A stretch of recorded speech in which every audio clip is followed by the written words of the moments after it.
오늘 은혜 받으실 말씀 보십니다. 로마서 16장 1절에서 2절 말씀을 김순복 집사님이 봉독해 주십니다. 내가 갱그레아 교회의 일꾼으로 있는 우리 자매 베베를 너희에게 추천하노니 너희는 주 안에서 성도들의 합당한 예절로 그를 영접하고 무엇이든지 그에게 소용되는 바를 도와줄지니 이는 그가 여러 사람과 나의 보호자가 되었음이라. 아멘. 자, 오늘 제목은 갱그레아 교회의 일꾼이라고 하는 제목으로 함께 은혜를 나누도록 하겠습니다. 로마서는 바울이 로마 교회에 보낸 편지입니다. 당시 로마 교회는 교리 문제로 인해 가지고 교회 안에 큰 분란이 있었습니다. 로마 교회는 로마에 거주하는 디아스포라 유대인 로마 땅에 거주하는 유대인들 이야기하죠. 또 이방인 그리스도인들, 로마인을 포함을 해가지고 헬라인 또 다른 나라 이런 사람들 중에서 복음을 듣고 이렇게 예수님을 주님으로 믿기로 해서 함께 참여한 사람들입니다. 그들이 함께 연합을 해가지고 세운 교회가 바로 로마 교회죠. 자, 이 로마서는 그 로마 교회에 보낸 바울의 편지입니다. 이 로마 교회 안에 분란이 있었는데 그 분란의 이유는 뭐냐 하면은 로마 교회에 소속된 이방인들 누구든지 예수님을 믿으면 구원을 얻습니다 하는 복음을 듣고 이렇게 예수님을 믿기로 하고 성도들이 된 사람들이 있었는데 이분들의 주장은 구원은 믿음으로 얻는 것이고, 자, 우리는 구원받았으니까 아무렇게나 율법에 상관없이 우리가 마음대로 아무렇게나 살아도 된다고 하는 이런 생각이 강했습니다. 그러다 보니까 부도덕한 행동들도 하게 되고 비윤리적인 행동들도 예사롭게 양심의 가책 없이 행하는 사람들이 나타나곤 했죠. 반면에 로마 교회에 소속된 디아스포라 유대인들은 예수님만 믿는다고 예수님만 영접했다고 해서 그것으로 구원을 받는 것이 아니다. 거기에 플러스 알파, 바로 율법도 함께 지켜야만 구원을 받는다 하는 행위 구원론을 또 그들은 주장을 했습니다. 바울이 볼 때에 양쪽 다 교리적으로 문제가 있었습니다. 로마 교회 소속 이방인 성도들의 주장처럼 구원은 분명 예수님을 믿음으로 얻습니다. 우리의 구원은 행위가 아니라 믿음이죠. 하나님의 은혜입니다. 그렇다고 막 살아서는 안 된다. 그리스도인답게 살아야 한다는 것이 바울이 로마 교회에 소속된 이방인들에게 전해주고 싶었던 메시지였습니다. 구원은 믿음으로 얻지만, 구원은 하나님의 은혜로 얻지만은 구원받은 하나님의 백성은 하나님의 백성답게 살아야 한다. 그게 진짜 구원받은 하나님의 백성의 바른 모습이다. 이 메시지를 로마 교회에 전하고 싶어 했던 것이죠. 디도서 2장 14절입니다. 그가 우리를 대신하여 자신을 주심은, 예수님께서 우리 죄값을 대신해서 자신의 생명을 내어주심은 모든 불법에서 우리를 속량하시고 우리 죄값을 다 갚아주시고 청산해 주시고 우리를 깨끗하게 하사 우리를 거룩하게 하사 선한 일을 열심히 하는 자기 백성이 되게 하려 하심이라. 선한 일을 열심히 하는 하나님의 백성이 되도록 하기 위함이라. 구원받은 하나님의 자녀들은 선한 일을 열심히 하는 삶을 살아야 한다는 당위성을 알려주고 있는 거죠. 자, 또 베드로전서 2장 24절입니다. 친히 나무에 달려 하나님의 아들이신 예수님께서 인간의 몸을 입고 친히 이 땅에 오셔서 다시 말하면 십자가죠. 십자가에 매달리셔서 그 거룩하신 몸으로 우리의 죄값을 다 치루어 주셨는데 이것은 우리들로 하여금 죄에 대하여 죽고 의에 대하여 살게 하려 하심이라. 이렇게 말씀을 베드로전서 2장 24절에서 하고 있습니다. 무슨 말씀입니까? 네. 예수님을 믿고 구원을 받은 하나님의 자녀들은 죄에 대해서 죽어야 합니다. 쉽게 이야기하자면 하나님이 기뻐하시지 않는 삶, 부도덕하고 또 잘못된 삶에 대해서 죽으라는 거죠. 그런 삶을 살지 말고 하나님을 기쁘시게 하는 삶을 살도록 하기 위해서 하나님의 아들이신 예수님이 이 땅에 오셔서 우리의 죄를 대신 짊어지시고 십자가에 달려 죽으셨다는 것을 우리에게 알려주고 있습니다. 그래서 구원받은 하나님의 백성은 반드시 거룩한 삶을 통해서 구원을 얻는 것은 아닙니다.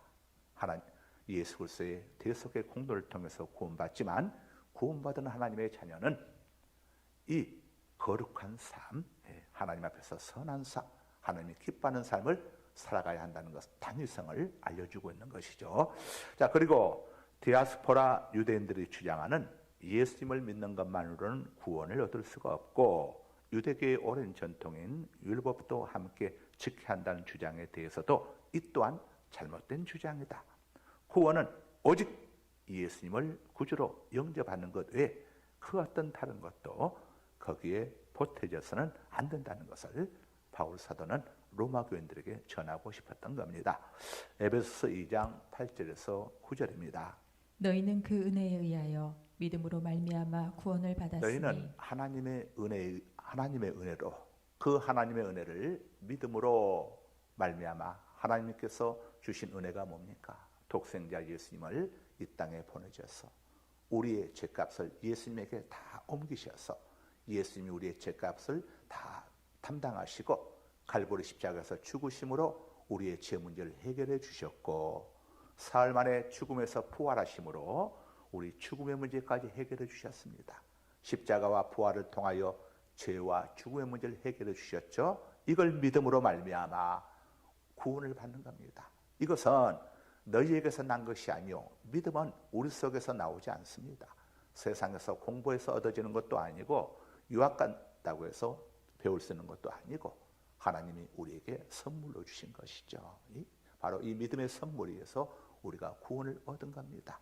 이렇게 하신 이유가 뭡니까? 자, 넘겨주세요. 그 다음 우리의 행위에서 난 것이 아니니 율법을 지키고 십계명을 지켜서 구원받는 것이 아니다 이겁니다.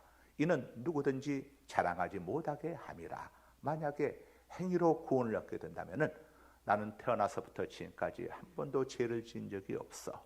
나는 십계명을 철저히 지켜서 하고 자랑하는 사람들이 있을 수가 있겠죠. 만약에 인간이 이런 것들을 지켜서 구원을 받을 수가 있다면 하나님이 이 땅에 뭐하러 오셨겠습니까? 하나님의 아들이 무엇 때문에 갈보리 십자가에서 그 험한 고초와 고난을 겪으시고 생명까지 내어주셨겠습니까?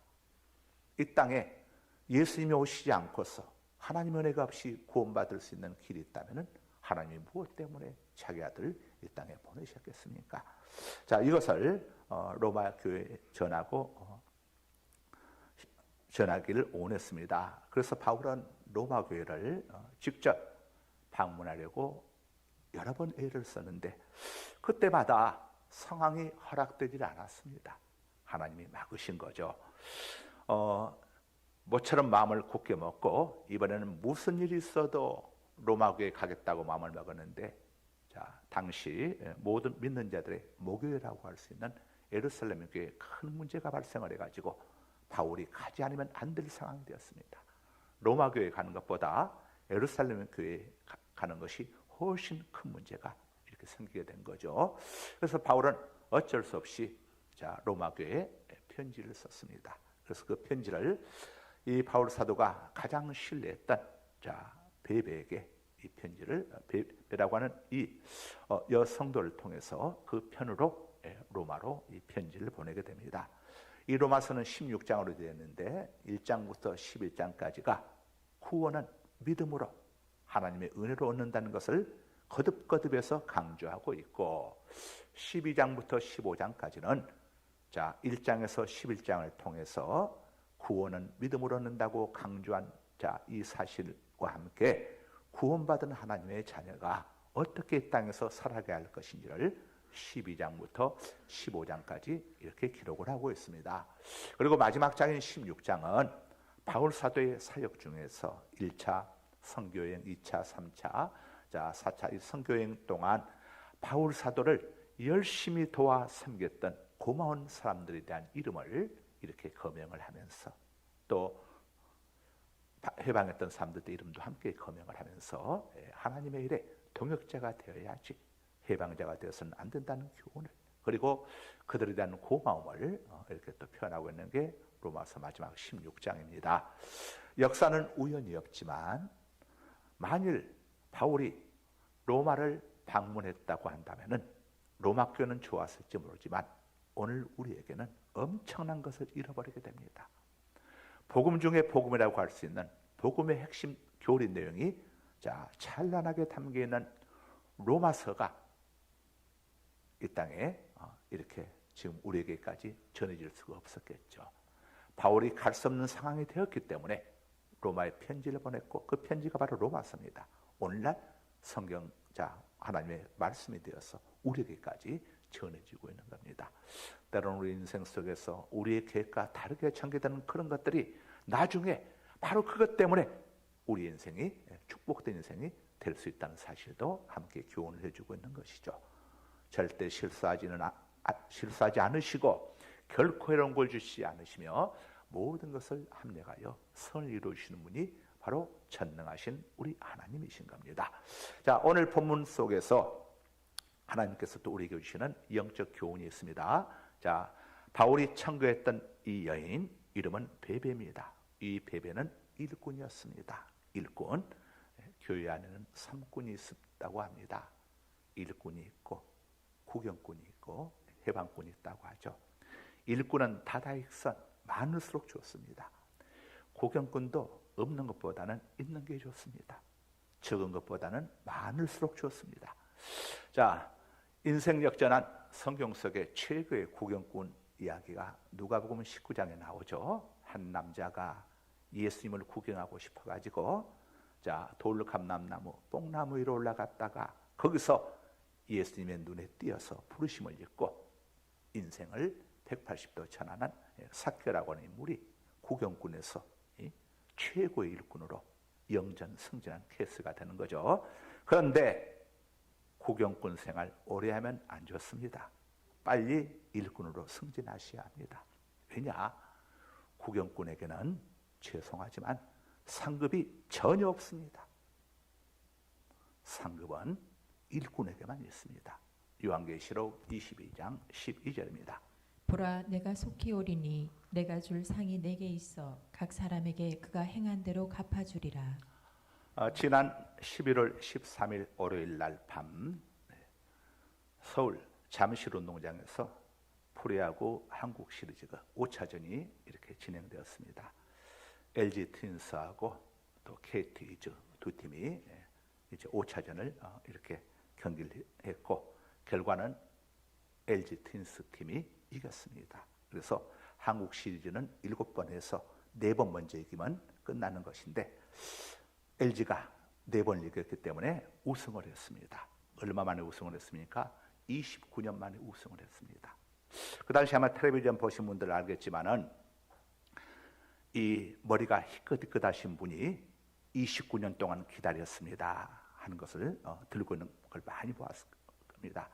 29년 동안을 목매면서 LG의 우승만을 오매불망 소망을 하면서 기뻐하고 즐거워하고 눈물 콧물을 흘리고 난리들이 난 모습들을 보았습니다. 그런데 그 구경꾼들이 정말 29년 동안 열심히 응원했겠죠.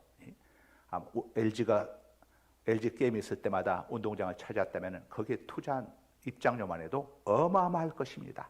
그런데 미안하지만 그분들은 LG 트윈스, LG 측이나 KBO 한국야구인으로부터 단돈 1원도 상급도 못 받았습니다.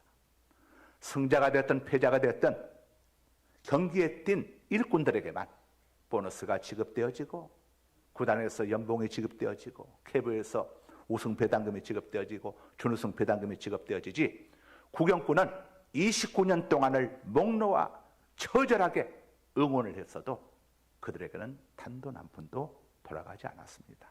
왜요? 그들은 일꾼이 아니고 구경꾼이었기 때문입니다. 여러분, 이것은 장차 우리 모두에게 임한 내용을 다 예고편으로 이 땅의 것들이 보여주는 겁니다. 우리 모든 다 한 번 죽는 것은 모든 사람에게 정해진 것이라고 했으니 앞으로 100년 안에 여기 계신 모든 분들, 저를 포함해서 우리는 다 떠나가야 합니다. 남아있을 사람 아무도 없습니다. 그 다음에 우리가 이 땅에서 구경꾼으로 살았느냐 일꾼으로 살았느냐에 따라 가지고 똑같은 상황을 우리도 경험하게 될 것입니다. 그때 그 상급은 영원한 상급입니다. 그런 여러분들 구경꾼 되었어야 되겠습니까? 옛날 이 70년 80년대는요 맨 땅에다가 천막만 텐트만 치고 교회를 개척을 해도 사람들이 찾아오고 교회에서 시험 들게 되면 사람들이 큰 교회로 안 갔습니다. 작은 교회들로 찾아가고 있어요. 그들이 왜 그렇겠습니까? 천막교회가 좋아서였겠습니까? 왜 그렇겠습니까? 그분들 속에는 한 가지 믿음이 있었습니다. 상급에 대한 소망이 있었어요. 구원은 예수 그리스도를 믿음으로 얻지만 상급은 행한 대로 일한 대로 얻는다고 하는 믿음이 있기 때문에 일자리를 찾아서 일할 곳이 많은 곳으로 그들은 갔던 거예요. 큰 교회, 대형 교회 다닌다고 해서 천국 가서 상급 받는 거 전혀 없습니다. 일을 해야 합니다. 일을. 여러분 일꾼이 되셔야 합니다. 평생 구경꾼으로 사시다가 천국 가시게 되면은 늘 옛날에 봉광사 목사님들이 하셨던 이야기 생각나시죠? 개털모자 쓰고 부끄러운 구원받고 자 일하셔야 합니다. 연말은요 일자리가 많이 쏟아져 나옵니다. 지난주에 일자리 찾으라고 다 이렇게 보냈는데 들 보시고 어떻게 하시는가 모르겠는데 여러분들 연말에는 일자리들 빨리 찾으셔야 합니다. 이때 지나면 그 다음에는 일자리 찾게 되면요 일하고 싶어도 할 곳이 없어요. 세상에서도 실직자로 살고 일 없이 직장 없이 살게 되면 얼마나 여러분 빡빡합니까? 2023년도 2024년도 실직자로 살아서야 되겠습니까? 잃어버리는 게 굉장히 많습니다. 일을 해야 합니다. 일을. 자, 여러분들 하여간 특별한 사정이 있는 경우는 어쩔 수 없겠지만 그렇지 않다면 주차장에 본 주차용인을 하시든 뭘 하시든 여러분들 은사를 따라서 형편에 따라서 꼭 일을 하시기 바랍니다. 일해야지 일하지 않게 되면 29년 동안 열심히 구경해도 아무것도 나오지 않습니다. 그러나 단 1년 막 신입 선수라도 열심히 일하게 되면 엄청난 보너스 받고 하지 않습니까? 영적으로 동일한 겁니다. 여러분들 열심히 그거 하라고 제가 일부러 이 설교를 준비한 건 아니고 말씀을 선택해서 준비하다 보니까 하나님께서 감동을 주셔서 여러분들에게 이야기하는 겁니다. 선택은 여러분들의 몫입니다.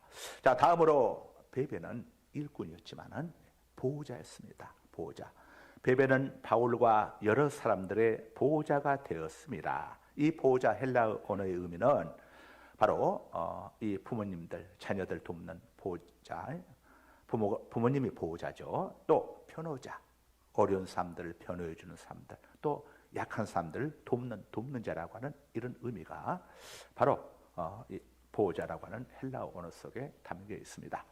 초대교회 시대의 보호자를 주석에서 살펴보니까 힘없고 가난한 사람들에게 은신처와 양식을 제공해주고 또 법의 혜택이나 제도 아래 있지 못한 이방인과 나그네들의 울타리가 되어주고 또 사도 바울과 복음을 전한 동역자들을 자기 집으로 모시고 그들을 따뜻하게 섬겨주고 에베초스를 제공해준 이런 사람들이 초대교회 이 보호자들이었다 이렇게 주석에 기록되어 있습니다. 베베는 미망인이었고 재력이 상당한 그런 여성으로 이렇게 기록이 되고 있습니다.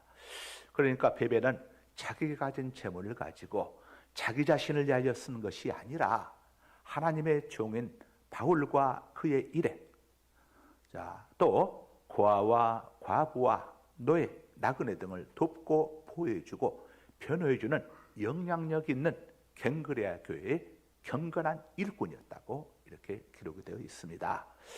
성경에서 말하는 경건은 무엇입니까? 우리가 생각하는 경건과 성경이 말하는 경건은 다르죠. 우리는 산속에 들어가서 돛 닦고 수양 닦고 이렇게 하는 걸 경건으로 생각하는데, 성경은 경건을 이렇게 알려줍니다. 야고보서 1장 27절입니다. 하나님 아버지 앞에서 정결하고 더러움이 없는 경건은 곧 고아와 과부를 그 환난 중에 돌보고 또 자기를 지켜 새 속에 물들지 아니하는 그것이니라. 아멘. 예, 성경이 말하는 경건은 세상 속에서 어려움을 겪고 있는 고아나 과부들, 힘없는 사람들 이야기하는 거죠. 그들을 돌아보아주고, 그들을 살펴보고 돌보아주고, 세상의 악에 물들지 않도록 자신을 잘 지키는 것, 자신이 세속화되지 않도록 자기를 잘 지키는 것, 이것이 성경이 말하는 경건이다 하는 것을 우리에게 알려주고 있습니다. 이 땅에는 우리의 도움을 기다리는 사람들이 많이 있습니다. 한국 땅 안에도 있지만 또 해외에도 많이 있죠. 이런 사람들에게 우리가 무엇보다도 물질의 도움도 좋지만은, 그러나 물질의 도움은 잠깐 아닙니까? 그들에게 예수님이 누구신지 알고 복음을 받아들여서 그들이 영생, 구원을 얻도록 복음을 전해주고, 또 그들에게 필요한 것들을 공급해주는 이런 일들이 정말 하나님이 기뻐하는 경건이다. 그리고 또 우리 삶의 현장으로 돌아와서는 세상의 이런 죄악에 동화되지 아니하고, 성도의 자리를 바르게 지키는 사람이, 이런 사람이 진정한 성경이 말하는 경건한 사람이다 하는 것을 우리에게 알려주고 있는 것입니다. 말씀을 정리합니다. 다음 주에 2부 하기로 하고 말씀을 정리합니다. 베베는 구경꾼이 아니라 일꾼이었습니다. 여러분 어느 쪽이십니까?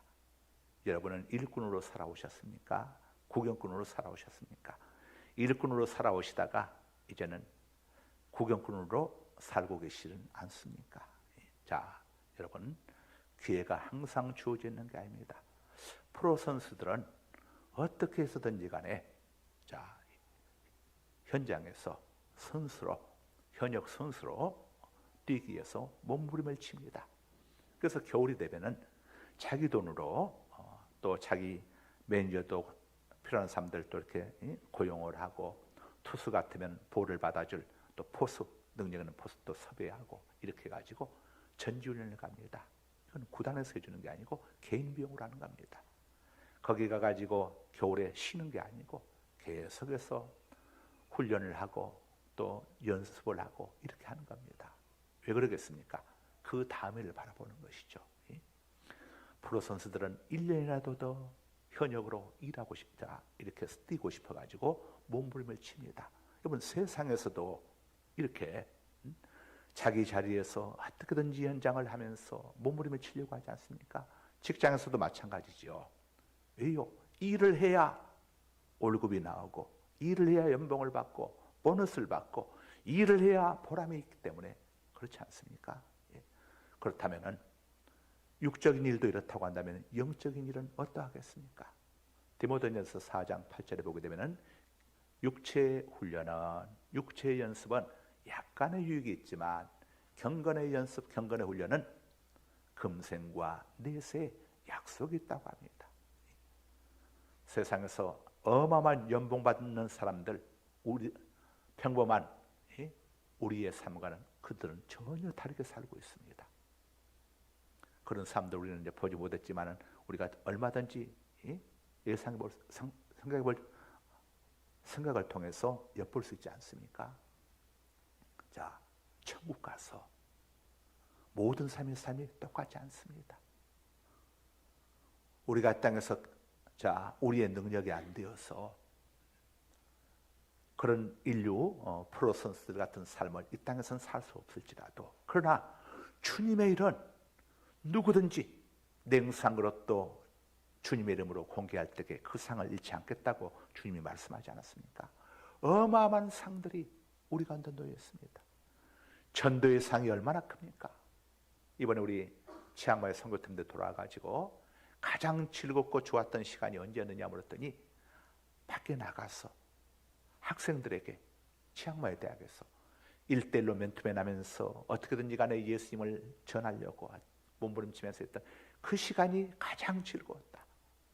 물론 예배 때에 어떤 역사가 나타나고 집회하는 그 시간도 정말 좋았지만은 현장에 나가서 복음을 전하고 나들 때에 정말 엄청난 영적인 기쁨을 만끽할 수 있었다. 이렇게 고백하는 걸 들었습니다. 여러분, 우리 일자리가 어마어마하게 많습니다. 여러분, 어떻게 2023년도 남은 한 달을 보내시렵니까? 하나님 앞에 2023년도 후회하며 없는 그런 삶, 정말 주님의 일에 힘쓰고 애쓰는 그런 삶을 마지막 한 달 보낼 수 있기를 주의 이름으로 당부드립니다. 우리 복음송 부르시겠습니다.